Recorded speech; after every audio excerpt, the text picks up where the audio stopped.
Lisa. Welcome to the Redfish Healing Center. Hi, Mary. Thanks so much for having me, and I'm grateful to be here. And yeah, the day's finally come, the day of the tour. We're really looking forward to showing you around. Let's go in. Me too. Let's do it.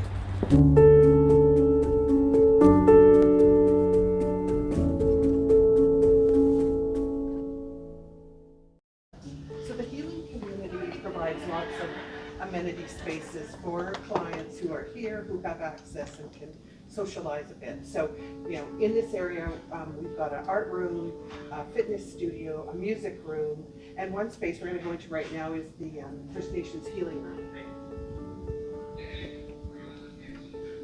Wow, this is an amazing mural. It's Yes. beautiful. It's almost like it's 3D and illusion. It is. The artist, actually, that was her intent. Rosalie Dipsky did this mural with the intent of there being sort of this 3D feeling as you move around the room. The First Nations healing room was an important room to focus on. So we've got natural elements, we've got wood siding, we've got the view out to the sedum roof garden, and we have this, I don't know if you've ever seen this before. I've never seen this. No. This is a medicine wheel, and it's an important part of First Nations and Aboriginal culture, ceremonies, and rituals.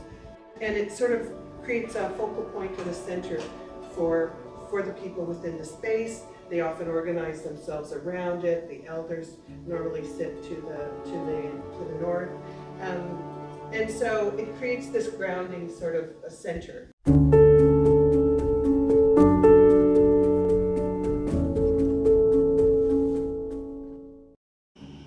So, Mary, to me, this looks like a bridge that connects one building and a second building. Is there any meaning behind this color palette that you've chosen? It's very vibrant and fun. Yeah, we've tried to inject a bit of fresh color, and we've done each floor differently. So again, we're trying to break down the scale of the facility into more manageable and identifiable parts that are unique and characteristic. So, Mary, where are we now? What's the function behind this room? So we're in this sort of the center of the unit, the care team station, where there's a great view of everything that's happening. We've got our lounges and our dining area off, and so this is the sort of the central hub. The concierge station is available, open to clients. There's a noisy lounge, a dining area, and then a quiet lounge. So this is the center. We've tried to keep it really warm and welcoming, and all seen by the main care team station as well.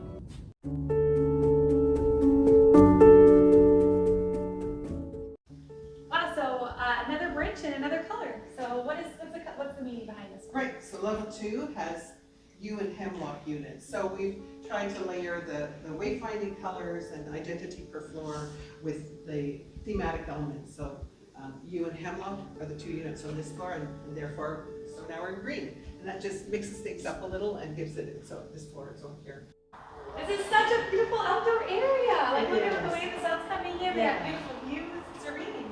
Each area has a wonderful patio like this that's both secure but really accessible to views of nature, fresh air, and a little break from the inside. Yeah, beautiful place to take a break during the day. What's some of the design thinking behind these spaces? Well, we've tried to break them down into smallish areas for the 15 residents, warm wood flooring to make it feel more comfortable. Yet we still have to address the security aspects, so we've got weighted furniture that can't be lifted and thrown easily. What are some of the details of the design that are critical to the function of this room? Right, so all spaces have different risk and security levels. The bedroom where the client is alone is probably the most important. So we're trying to make it look like home, but we have to have it very, very safe. So for instance, there's the ability of fresh air to come in and out and be regulated by the client, but also completely secure and safe. The furniture looking residential but very sturdy and something that can't be damaged easily and heavily weighted. Again, the warm colors, the warm materials to make it feel more homey yet still have that whole safety and sort of robust healthcare factor required for maintenance. Is there anything that you changed in terms of like sprinklers or lighting? Yeah, that's a really good point. I'm glad you reminded me of that. So everything is secure. There's tamper-proof hardware on all the light fixtures and all the building systems, so they couldn't be removed and used for self-harm and or tampered with. So everything has been addressed that way, but in a really subtle way, so it's not really blatant and not feeling so institutional, but still being completely safe. Even in terms of hardware as well? Right. Up to the details. Anti-ligature is a phrase that maybe some people aren't familiar with.